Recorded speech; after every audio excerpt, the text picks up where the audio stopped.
My name is Auntie's Carter, and I was 26 years old when I signed the adoption papers for a baby girl my own mother insisted would destroy my future. I was single. I lived in a modest two-bedroom apartment with a crib I had put together on my own, and I worked in child protective services earning $42,000 a year. I had no husband, no meaningful savings, no relatives offering to help with midnight feedings or emergency babysitting. My mother looked at me and said, "You can't even take care of yourself." My father said, "That child will ruin your life." And then, the very same day I brought my daughter home from the foster agency, the same afternoon I held her in my arms for the first time and fed her a bottle on a used couch, a letter arrived in my mailbox. It was from my mother. Cream stationery. Monogrammed. It did not say congratulations. What none of them knew, what not one of them could have imagined, was this. 14 years later, that baby girl would stand at a podium in front of 300 people and read that letter aloud.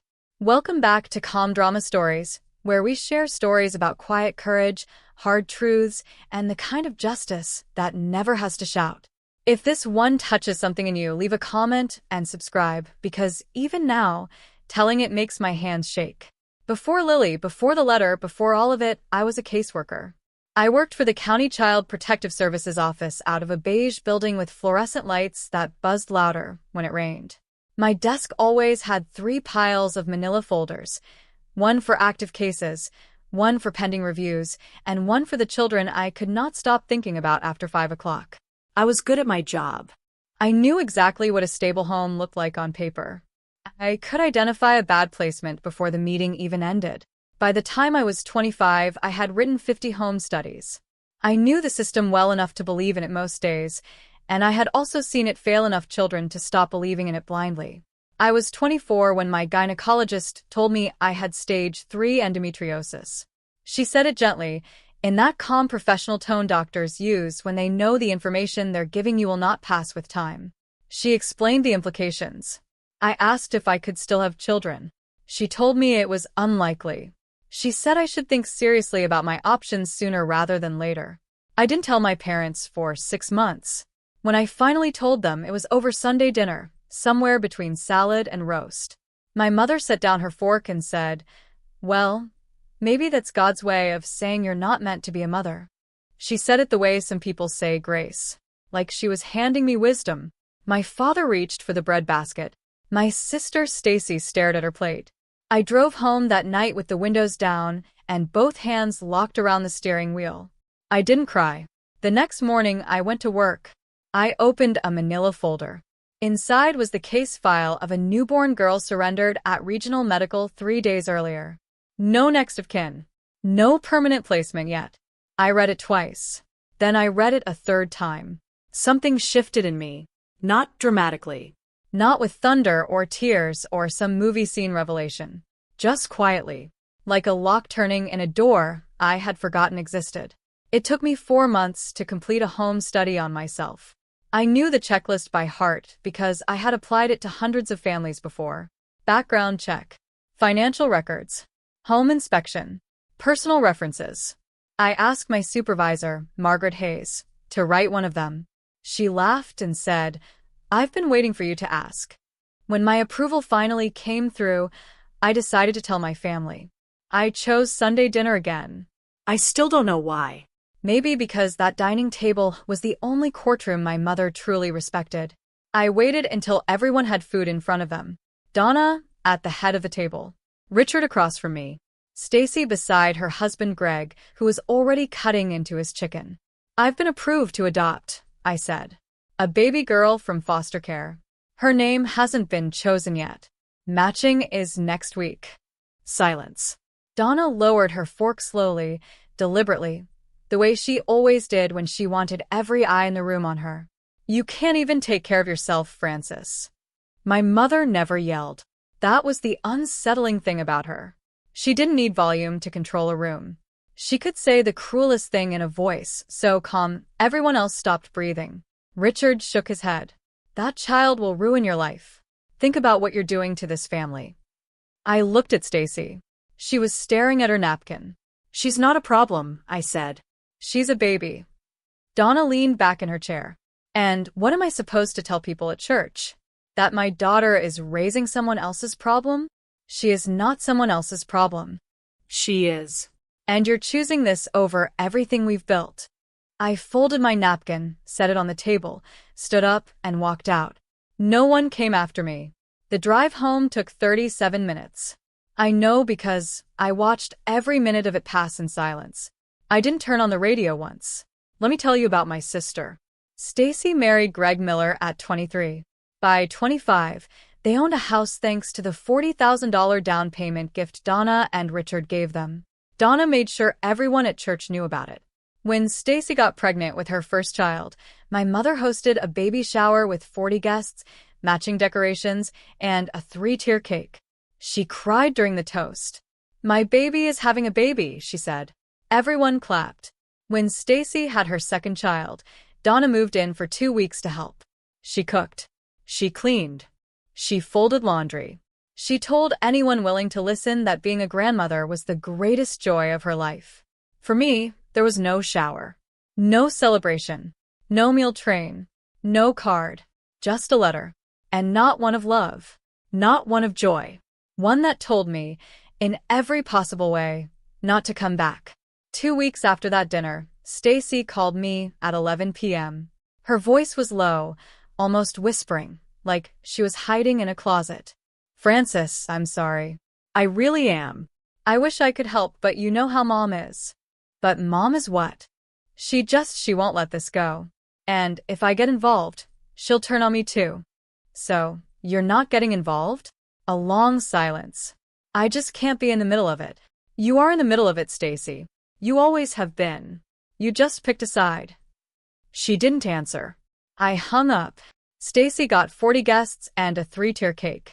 I got a letter. I didn't spend my life resenting her for it, but I never forgot it either.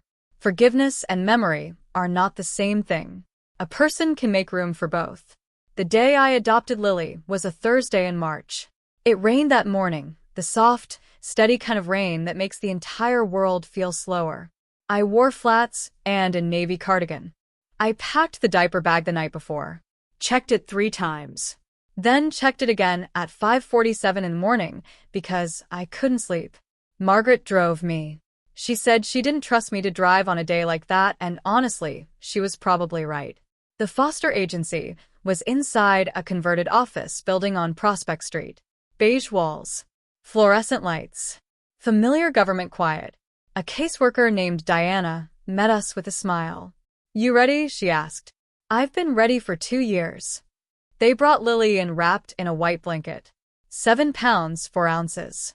Brown eyes already tracking the lights overhead as if she were studying them. She made one tiny fist, and when I held her, that fist wrapped around my pinky finger like she had been waiting for that exact hand all along. I signed the papers in a room with a wobbly table, manila folder, blue pen, my signature on page 11, page 14, and page 22. Diana handed me the discharge paperwork and said, "Congratulations, Mom." I don't remember if I answered. I think I only nodded. Margaret cried, despite promising she wouldn't. I drove home with Lily buckled into a car seat I had installed, removed, and reinstalled 3 times that week. Margaret followed behind in her own car in case I panicked. My apartment was small, but it was clean. 2 bedrooms. A crib with a little mobile I'd found at a consignment store. Wooden stars that spun if you wound them by hand. I laid Lily in the crib. She stared up at the stars. I stared at her. Then I checked the mailbox. The envelope was cream-colored and heavy. Expensive paper. Monogrammed in the corner. D.C. Donna Carter. My mother had sent a letter, not a card. A letter. The kind people send when someone dies. Except I hadn't died. I had just become a mother. I brought it inside while Lily slept against my chest. I laid it on the kitchen counter while I warmed a bottle. I could feel its presence in the room. Not the physical weight of the envelope, the emotional kind. I opened it standing at the counter. "Frances, I cannot support this decision. You are throwing your life away for someone else's mistake. That child comes from God knows where. You do not know her parents. You do not know her history. You do not know what kind of problems she will bring into your life. And you expect us to pretend this is normal? Don't come home. Don't call. Don't bring her here. Until you come to your senses, you are on your own. Mom. I read it once. Then again. Then I folded it and put it back in the envelope. I found a shoebox in the closet, the one from a pair of boots I bought in college and never really wore, and placed the envelope inside. I set the box on the top shelf. Then I fed my baby. That was what mattered. I didn't cry that night. I wanted to. The words sat in my chest like a stone too large to swallow and too sharp to spit out.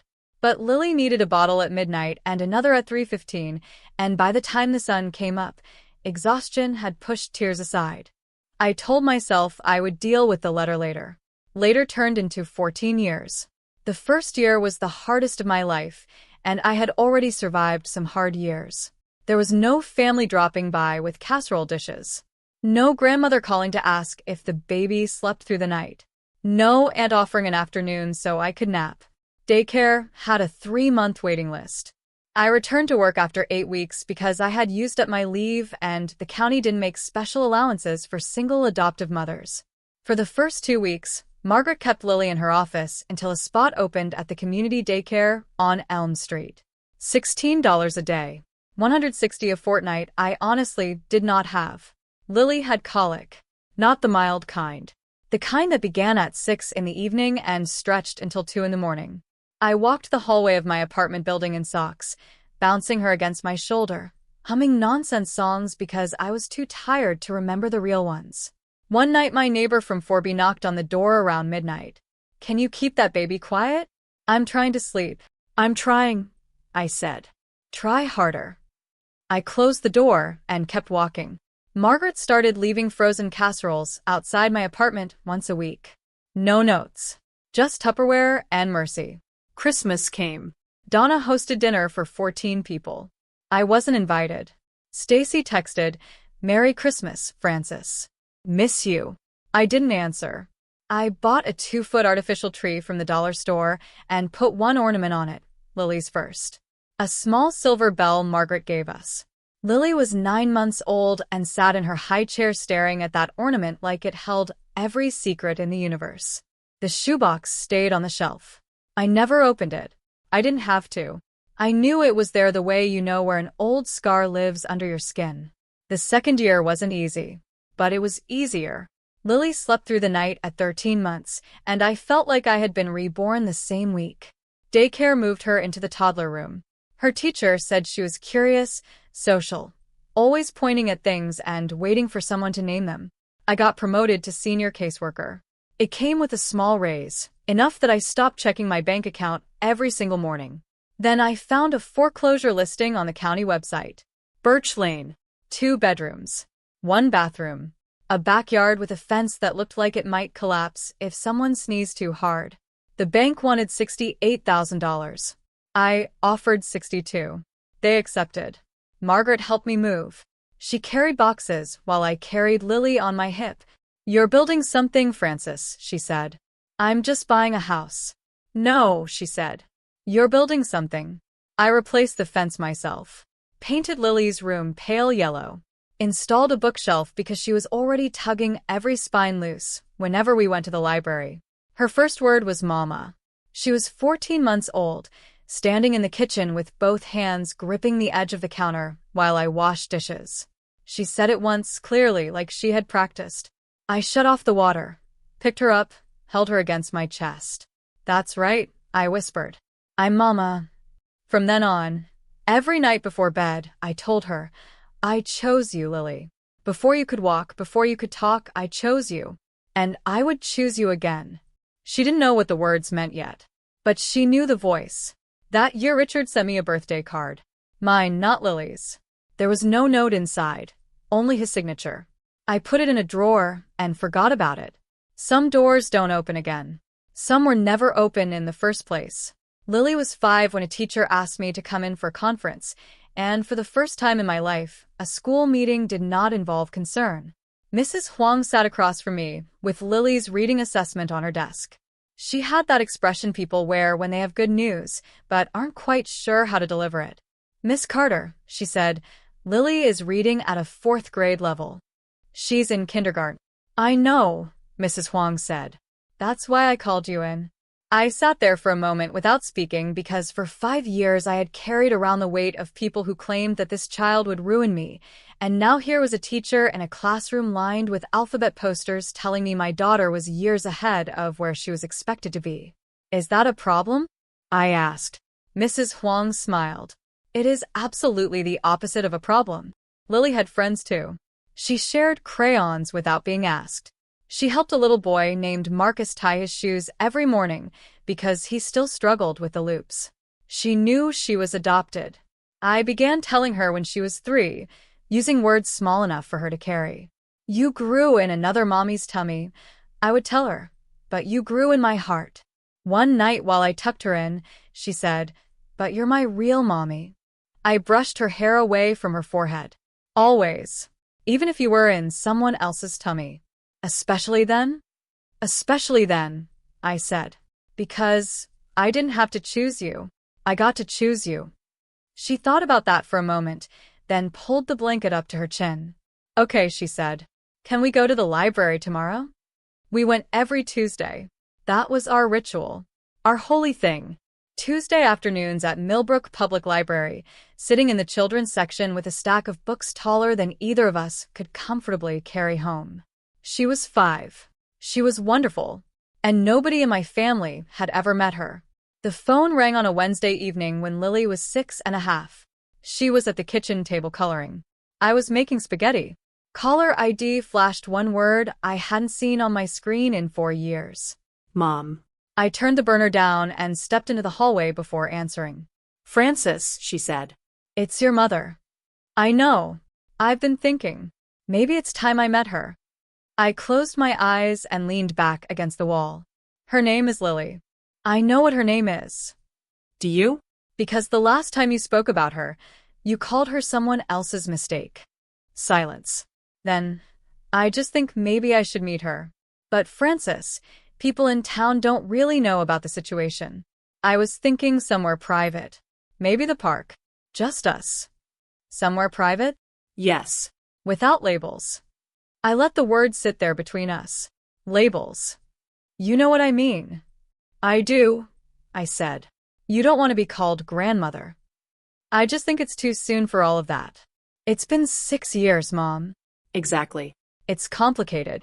Through the hallway, I could see Lily at the table, coloring a horse purple and orange, singing quietly to herself about a cat who lived on the moon. No, I said. Frances. No. Lily either has a grandmother, or she doesn't. You are either in this family, or you're not. I will not introduce you as a stranger. She deserves better than that. I heard the change in Donna's breathing. Tight. Controlled. That clipped sound she made when she'd been denied. I'll call you back. She did not call back for 3 years. I didn't wait beside the phone. I had spaghetti on the stove, and a little girl who needed my expert opinion on whether bright orange or dark orange made a better horse mane. Apparently, the distinction mattered deeply. The grocery store. Tuesday. Cereal aisle. I was reaching for Cheerios when a woman in a quilted vest touched my elbow. Frances? Frances Carter. I turned and took a second to place her. Barbara Nolan. My mother's friend from First Baptist. Book club, bake sales, church luncheons, one of the satellites permanently trapped in Donna's orbit. Oh, honey, Barbara said. I heard you've been struggling. Is everything okay? I lowered the cereal into my cart slowly. What did she tell you? Barbara's expression shifted, just slightly. Only that you took on more than you could handle. That you've been having a hard time. A hard time? She said the whole situation has been difficult. That you're barely managing. I looked straight at her. Pearl earrings. Concern she had not earned. I'm a program supervisor at Child Protective Services, I said. I oversee a staff of 12. My daughter is in the gifted program at Millbrook Elementary. She reads at a 6th grade level, and she just won 2nd place in the science fair. Barbara blinked. We're fine, I said. Oh, she answered weakly. I know what she said. Barbara adjusted the strap of her purse. Well. It's good to hear you're doing well. It is. I turned back to my cart and kept shopping, but my hands were shaking. Not from anger, from realization. Donna had not merely rejected me. She had spent 6 years performing my failure for an audience. Church potlucks, book club, holidays. She had turned me into a cautionary tale. Poor Frances. She took on too much. That child is more than she can handle. I learned all that in the cereal aisle on a Tuesday. I never called her about it. I just kept building. In 3rd grade, Lily brought home a family tree project. The worksheet had empty branches reaching outward like hands looking for names. She sat down at the kitchen table with a sharpened pencil. "Mom, do I have grandparents?" I was drying a plate. I set it down carefully. "You do. Why don't they visit?" I chose my words the same way I chose words in case reports, carefully, with precision, taking every sharp edge off before handing them to someone smaller. "Sometimes adults make decisions that hurt people," I said. "And sometimes they don't know how to fix them." She looked at the paper. "Did they make a decision about me?" "They made a decision about both of us." Lily was quiet for a long while. Then she asked, "Were they mean to you?" I swallowed. "I think they were scared. And scared people sometimes say things they can't take back." She considered that, then lowered her head and began drawing the tree. 2 branches. 2 names. Frances. Lily. She colored it green and brown with fierce concentration. "There," she said. "That's our family." I looked at it. No grandparents. No aunts. No uncles. No cousins. Just us. "That's our family," I said. She got an A. That night, after she was asleep, I stood outside my closet looking at the top shelf where the shoebox still sat. Same place it had been for 9 years. I hadn't touched it, hadn't opened it, but I thought about it more often than I wanted to admit, usually when the house was quiet and the only sound was Lily breathing in the next room. I thought about it. Then I shut the closet door. Some things stay better in the dark. The promotion came on a Friday morning. The county administrator called me into his office and offered me the position of program director for the entire county's Child Protective Services Division. Salary: $78,000. More than double what I'd made the day I brought Lily home. I would supervise 6 managers, 42 caseworkers, and $1 million budget. I said yes before he finished the sentence. Margaret called that evening. She had retired by then and was living near the lake in a little cottage where she grew tomatoes and gave them away to strangers. "I told you," she said. "The day you adopted that baby, I told you. You told me I was building something. And look what you built." The local paper ran a short profile on me. County Program Director. From caseworker to leader. They used my official headshot. The one Margaret said made me look quietly terrifying. I cut it out and taped it to the refrigerator next to Lily's honor roll certificate. Stacy saw the article online and texted, "Congratulations, Frances." No emoji. No follow-up. No phone call. Just a period. "Thank you," I texted back. Also with a period. Donna saw it too. I know because Barbara Nolan stopped me at the pharmacy and said, "Your mother mentioned the newspaper article." She seemed surprised. Surprised. Not proud. Not joyful. Just surprised, like she had spent 12 years waiting for me to fail and had no plan for what to do if I didn't. Lily turned 13 that summer. And that was the summer she found the letter. I had decided to renovate the master closet before 8th grade started. New shelves, fresh paint, better organization. Lily offered to help me pull boxes out while I went to the hardware store for brackets and screws. "Just stack everything in the hallway," I told her. "I'll sort through it when I get back." I was gone 45 minutes. Traffic on Birch Lane. Slow line at the register. When I got home, the hallway was neatly lined with boxes, old tax files, winter hats, photo albums, and the shoebox. It sat slightly apart from the others. The lid was on but crooked, tilted just enough to tell me someone had opened it, looked inside, and tried to put it back the way it was. Lily sat in the kitchen with earbuds in, doing homework. "Thanks for helping," I said. "No problem." I went to the hallway, picked up the shoebox, and opened it. The envelope was still inside. Cream paper. Monogrammed DC. But there was a new fold near the lower corner of the letter, one that hadn't been there before.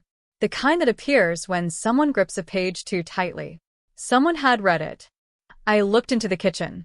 Lily was writing in a notebook, erasing something, then writing again. I returned the shoebox to the shelf. Higher this time, on the new shelf. My daughter had read that letter. She knew what her grandmother had written. She knew the phrase "someone else's mistake." I waited for her to mention it. She didn't. Not that night. Not the next day. Not that week. The shoebox remained on the shelf. The letter stayed inside it. And my daughter carried its words somewhere inside herself where I could not follow. After that summer, Lily changed, but not in the obvious way. From the outside, she was still Lily. Still top of her class. Still library Tuesdays. Still the girl who loved terrible puns and corrected my grammar in my text messages.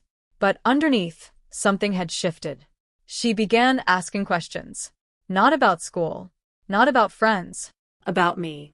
What was it like when I was a baby? Terrifying, I said honestly. Every day. But you didn't give up. Giving up was never an option. She started writing more in a journal. At night I'd pass her room and see her bent over a composition notebook, hair falling over her face. Whenever I knocked, she'd shut it quickly. Homework, she'd say. It was not homework. One evening in October, she was washing dishes while I read case files at the kitchen table. Without turning around, she said, "Mom, if someone wrote something really cruel about you, would you want people to know?" I put my pen down. "Depends on who wrote it," I said. "And why? What if it was someone who was supposed to love you?" I looked at her back. Thin shoulders. Steady hands under running water. Then the truth matters more than keeping it hidden. She nodded slowly, like she was storing that answer for later. "Okay," she said. She went back to the dishes. I went back to my files, but I didn't absorb a single sentence. I stared at the same paragraph for 10 straight minutes. 8th grade began 2 weeks later. Her teachers said she was the strongest student they had seen in years. No one was surprised when people started predicting valedictorian. If you've ever been told by family that you couldn't do something and then did it anyway, you know the feeling. Quiet vindication. The kind that doesn't need applause to be real. But Lily's vindication was going to come with applause. A lot of it. 8th grade belonged to her. In October, she won the regional science fair with a project on water filtration using recycled materials. I took the day off from work to watch. She stood before 3 judges and explained polymer absorption rates like she was lecturing a college seminar. One of the judges asked where she learned all this. She smiled and said, "The library on Tuesdays." In December, Principal Owens called me at the office. "Ms. Carter," he said, "Lily is our projected valedictorian. She'll deliver the commencement speech in June." "It's Ms." I corrected automatically. "And yes, she will." After I hung up, I stared at the manila folder on my desk and thought about the day I had signed adoption papers in a little room with a wobbly table. 14 years. From a case file to a commencement speech. That evening, Lily came home, dropped her backpack, and looked at me with that expression she wore whenever she had already made a decision and was simply waiting for the right time to announce it. "I want to write my own speech," she said. "Can I?" "Of course. It's your moment." I already know what I want to say. The way she said it, calm, certain, deliberate, should have told me more than it did. I should have asked, "What do you want to say?" I should have sat down and asked to read a draft. I should have pressed. But I didn't. Because I trusted her. Because she had earned that trust every day for 14 years. "Then say it," I told her. She smiled. Not her ordinary smile. Something deeper. Something with a plan inside it. I called Donna in March. I sat on the edge of my bed for 20 minutes before dialing. I had never removed her number from my phone. I don't know why. Maybe for the same reason I kept the letter. Some wounds become archives. She answered on the 4th ring. "Hello." Her voice was the same. Older, thinner, but unchanged in rhythm. "Mom, it's Francis." A pause. "Francis. Lily is graduating in June. She's valedictorian. She'll be giving the commencement speech." Silence. "Valedictorian?" "Yes." "Well," she said finally, That's impressive. Impressive. The word people use when they refuse to feel what they should. June 14th. 2 o'clock. Jefferson Middle School. We'll be there, she said immediately. Too immediately. Like she had already begun deciding what to wear. I hung up and stared at the wall. I wasn't inviting them for reconciliation. Not for healing. Not because I expected an apology after all those years.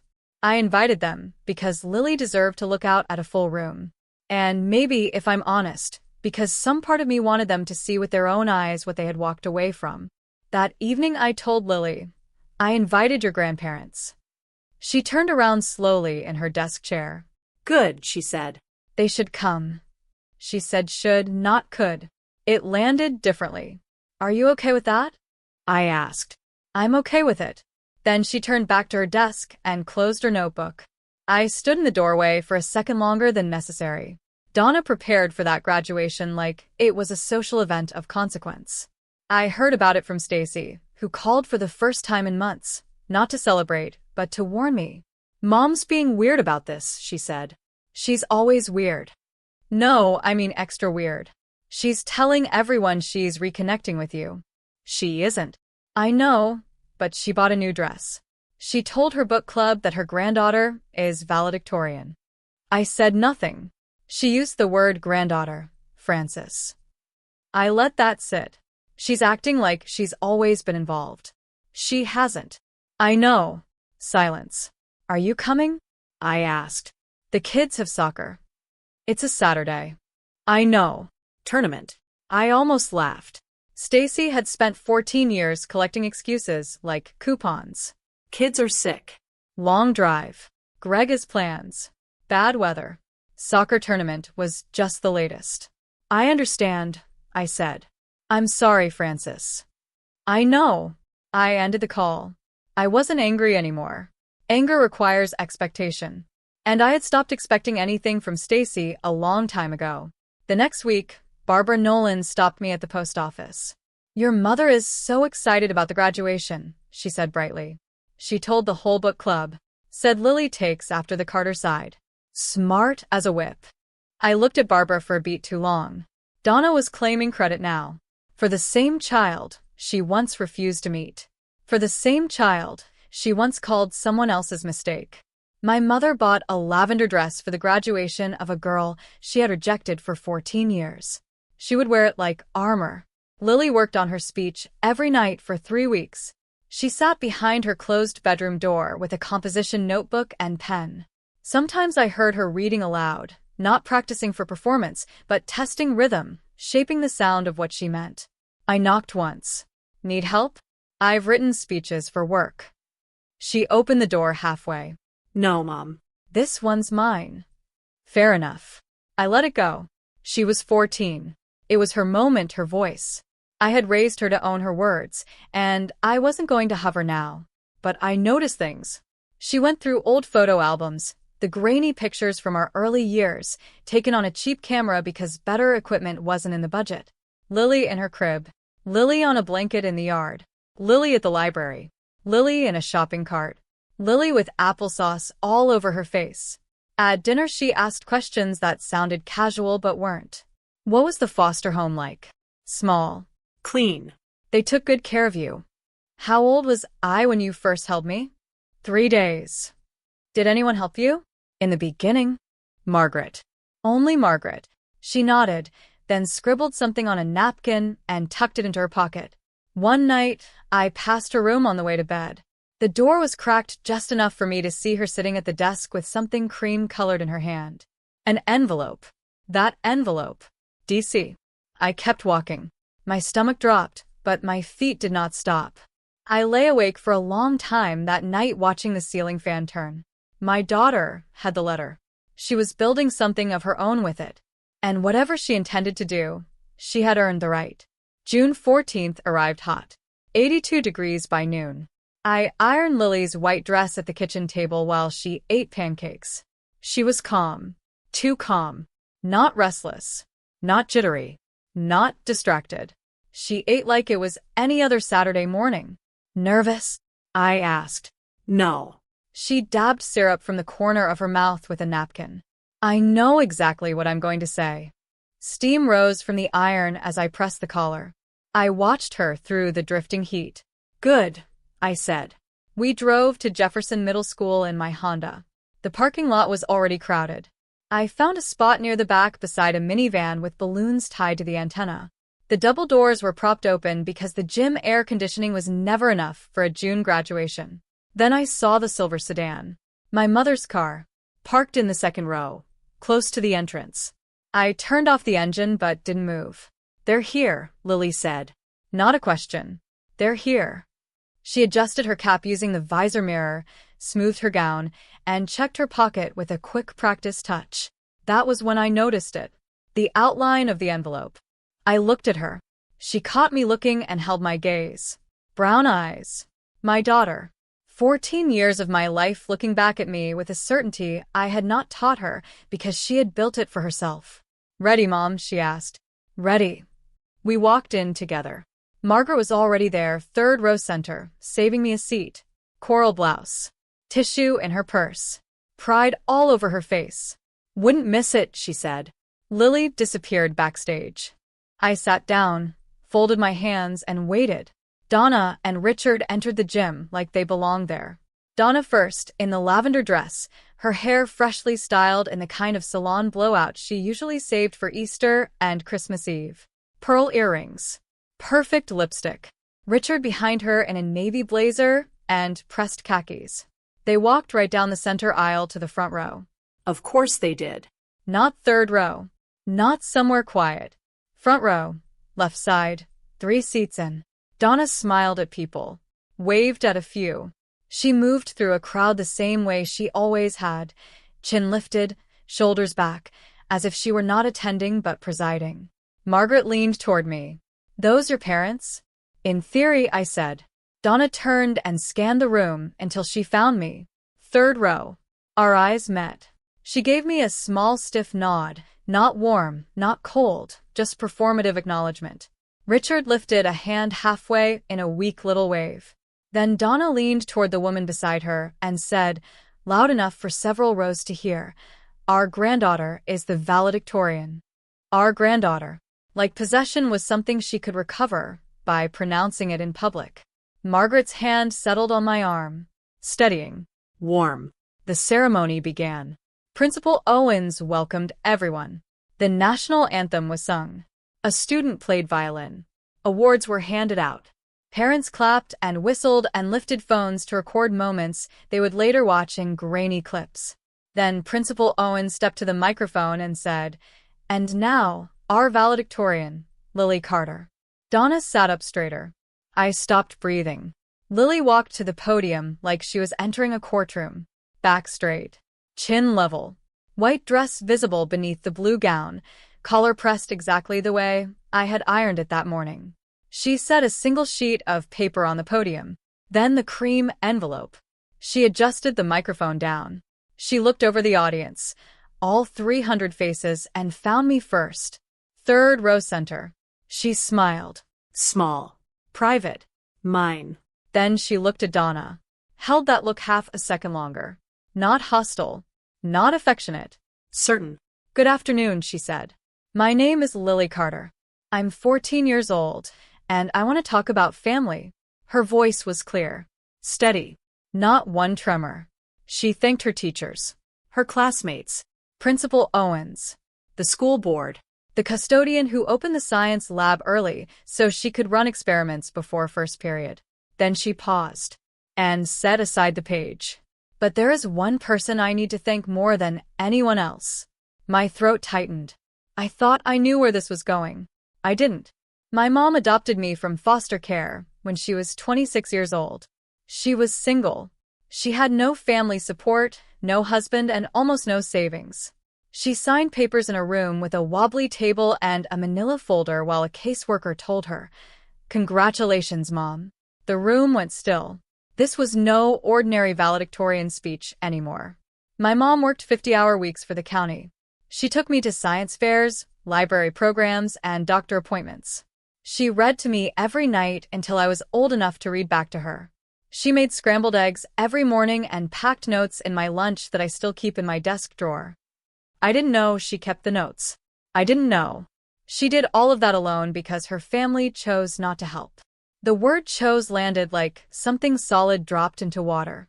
You could feel the ripple pass through the room. Donna shifted. Richard stared at his hands. For years, Lily said, I wondered why I didn't have grandparents at birthdays. Why Christmas was just me and Mom and a 2-foot tree from the dollar store. Why there were no extra cards, no extra chairs, no extra people. A woman in the second row raised a hand to her mouth. Last year, Lily said, I found out why. Then she reached into her gown pocket. Slowly. Deliberately. And she drew out the cream envelope. I saw the monogram catch the overhead lights. DC. Donna's face changed. Not pale. White. As it turns out, Lily said, my grandmother wrote my mother a letter the day she adopted me. The gem was silent enough to hear the air conditioning kick on. I would like to read it. She opened the envelope, unfolded the letter, and began. Dear Francis, I cannot support this decision. You are throwing your life away for someone else's mistake. A gasp broke somewhere behind me. I didn't turn around. That child comes from God knows where. You do not know her parents. You do not know her history. You do not know what kind of problems she will bring into your life. I could see Donna's hand gripping the arm of her chair from 3 rows back. Her knuckles had gone white. Her jaw was tight enough to break stone. Richard had become almost statue still. And you expect us to pretend this is normal? Lily paused, looked down at the page, then up, straight to the front row. Don't come home. Don't call. Don't bring her here. Until you come to your senses, you are on your own. She let the room hold that, then finished. Sign, Mom. Silence. Absolute silence. The kind that makes every tiny sound seem enormous. The creak of a folding chair, the catch of a breath, the wall clock ticking once, twice, 3 times. Margaret found my hand and squeezed so hard it almost hurt. I was crying. I didn't even know when it had started. My face was wet. My hands were wet. The graduation program in my fist had crumpled into a damp mess. My daughter stood on that stage with every secret my mother ever tried to bury held in her hands. Lily folded the letter carefully and slid it back into the envelope. That letter, she said, was written 14 years ago about me. About a baby someone called someone else's mistake. She let that phrase hang in the gym. That baby graduated at the top of her class today. Then she looked at me. My mother never told me about this letter. She kept it in a shoebox on the top shelf of her closet because she keeps everything important. A beat, including me. Somewhere behind me, someone began to cry softly. She didn't adopt me to make a point. She didn't adopt me to win an argument or prove anyone wrong. She adopted me because she believed I deserved a chance. And every single day for 14 years, she gave me one. Her voice cracked then, just once. The first crack. She steadied herself. So, to my mother, Frances Carter, thank you. Thank you for choosing me when no one else did. Thank you for keeping me when it would have been easier to listen to them. Thank you for building a family out of just the 2 of us, a 2-foot Christmas tree, Tuesday library trips, and scrambled eggs every morning. Then, with tears in her eyes and her shoulders squared, she said the words I had needed for years without knowing it. You were enough. You were always enough. The applause began in the back. One person stood, then another, then 10, then rows. Teachers standing, parents standing, students standing, caps in hands, phones forgotten, hands clapping hard enough to sting. Margaret was on her feet before anyone else in our row. She was crying openly. No attempt to hide it. I couldn't stand. I sat there with tears streaming down my face while 300 people gave my daughter the kind of answer truth deserves. Then, before the applause finished, Donna stood up. Her chair scraped the gym floor with a harsh metallic sound that sliced through the clapping. She snatched up her purse. Didn't look at me. Didn't look at Lily. Didn't look anywhere except forward. Richard rose 2 seconds later. Of course he did. He always followed. They walked back down the same center aisle they had entered through, Donna in lavender, Richard in navy, leaving behind the front row seats they had taken as if they belonged to them. People turned to watch them go. Some stared at Lily instead. Some looked at the empty chairs. 2 programs left behind on the seats. Lily watched them leave from the podium without flinching. She didn't call out. Didn't stop. Didn't soften. She just held the envelope by her side and watched her grandparents walk away from her for the second time in her life. The first time she had been 3 days old and unable to remember. This time, she would remember every second. Principal Owen stepped up after a long pause and cleared his throat. "Thank you, Lily," he said quietly. That was extraordinary. The applause surged all over again. Louder. Longer. Someone whistled. Someone shouted yes. A teacher in the second row wiped her face with her sleeve. Lily stepped away from the podium. Now she was shaking a little. Adrenaline. Release. Aftermath. I stood up. Margaret let go of my arm. "Go," she said. "Go get your girl."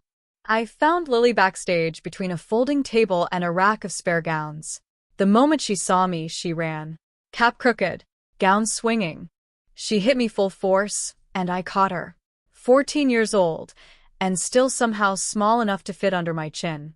I held her, pressed my face into the top of her head, breathed in her shampoo. "Green apple." "Are you mad?" she whispered. "No. I found it last summer.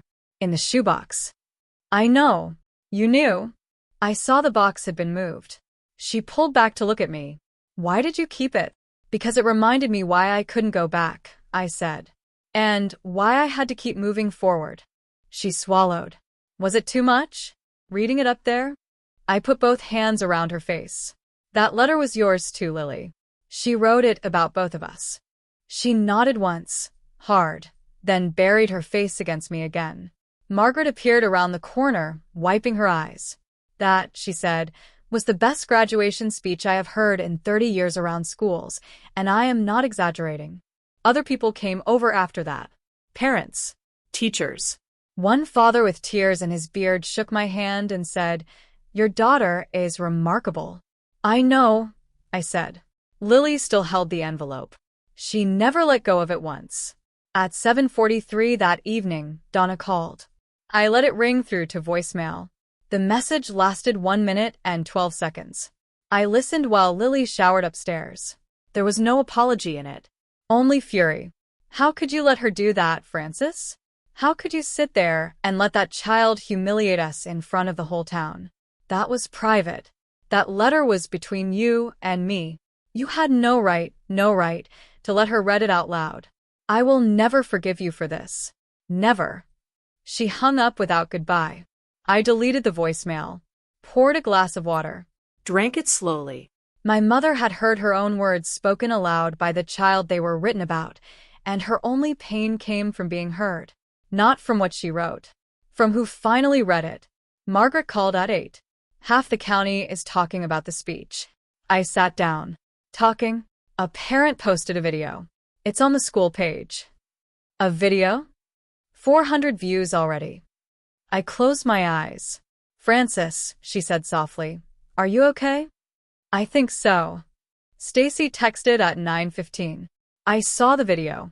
"I'm sorry, Francis. For all of it." I replied, "Thank you. Nothing more." Her apology was 14 years late and delivered through a screen. I accepted it the same way I accepted Richard's birthday cards, small evidence of conscience, too weak to change anything. Richard did not call, did not text. Some patterns never break. Lily came downstairs in pajamas, hair damp from the shower, and sat beside me on the couch. "Want to get ice cream?" she asked. "It's almost 10. "I know." So we drove to Dairy Queen on Route 7 and sat on the hood of my Honda in the parking lot with our cones melting in the June heat. "Mom, yeah. I'm glad you chose me." I looked at her. Really looked. Every hard year. Every long night. Every overtime shift. Every judgment. Every absence. Every wound. "Every single day, Lily," I said. "I'm glad I chose you every single day." She leaned her head on my shoulder. The parking lot lights buzzed overhead. The ice cream melted faster than we could finish it. When we got home, the shoebox was still on the shelf, but the envelope wasn't. That was in Lily's room now, on her desk beside her science ribbon and composition notebooks. She kept it. She had earned it. 3 days later, Saturday morning, I sat on the porch with coffee while the house stayed quiet. Lily was still asleep upstairs, the deep, peaceful sleep of someone who has said the things she needed to say and no longer has to carry it alone. I sat in the old wicker chair I bought at a yard sale the year Lily turned 4. It creaked when I leaned back. I'd replaced the cushion twice. And I thought about the last 14 years. The manila folder I opened at work. The crib I assembled alone using a screwdriver that didn't quite fit. The Christmas with boxed macaroni and a dollar store tree. The shoebox. The letter. I thought about Donna not with anger. I had moved beyond that long ago. And not with forgiveness either.